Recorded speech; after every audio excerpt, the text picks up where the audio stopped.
Hello. I'd like to talk to you today a little bit about insurance.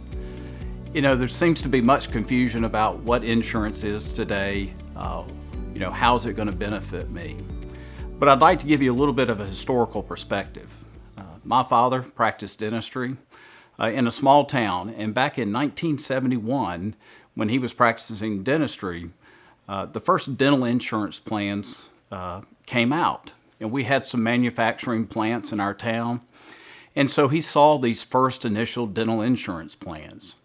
And most people had what they would call like an A plan or a B plan. The A plan may have a $1,500 maximum, and the B plan may have had a $1,000 maximum per year benefit. Now remember, that's 1971, 1972, and that certainly would have covered a lot of dental work. So now, fast forward, we're in 2020, more than 50 years later, and most dental insurance plans still allow somewhere around $1,000 to $1,500.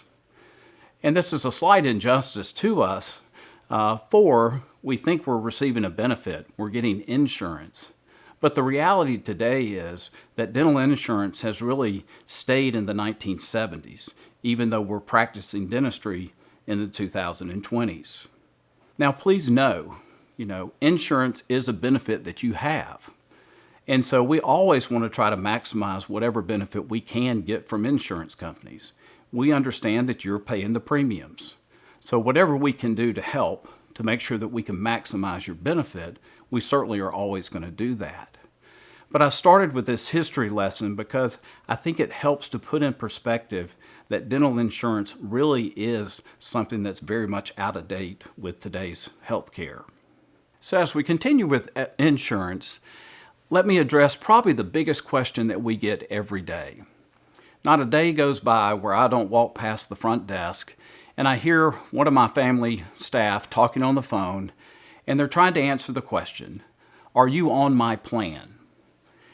And that's a great question because there's a lot of confusion surrounding that. So let me answer the question very directly.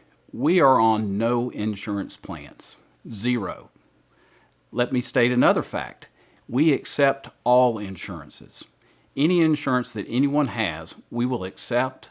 We will file it for you as a courtesy, and we will try to maximize that benefit. But let me explain to you why the answer to the question is that we are not on the plans. The first thing is insurance companies send me these plans all the time. And I take some time to review what those plans entail. And the first part of the plan, which they focus on, is what are the benefits? What are the benefits? But here's the funny thing. What they don't focus on are what are the restrictions, the limitations, and the exclusions.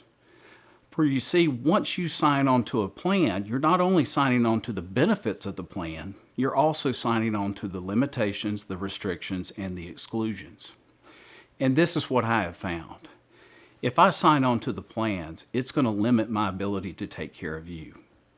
And really, we focus only on patient care here. So if we want to provide what's best for you, I simply cannot do it under the restrictions, the limitations, and the exclusions that these plans have.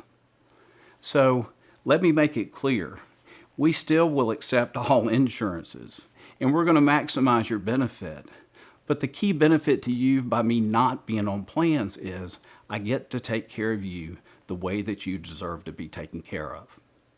Lastly, as we cover the last part of dental insurance, I want to talk about what I call a level playing field.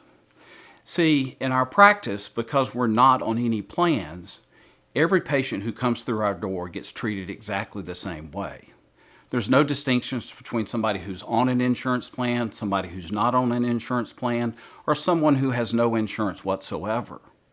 You see, once you sign on to a plan, you start to treat patients a little bit differently.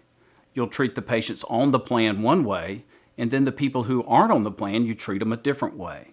And that simply is not going to happen here at our practice. And that's what I mean by treating people on a level or a fair playing field. All fees are the same for all of our patients. You see, if you accept a plan, you change fees for one group of patients, and then you don't change them for another group. So are you charging some people less for a procedure and then charging the next patient more for that procedure? I just don't think that's fair for all. And the advantage of us doing it this way is it's allowed us to keep our fees not only fair for everyone, but also significantly lower than what we see out in the general public. You know, fees are dictated by insurance plans if you're on them, or you simply get to set the fees that you're comfortable setting.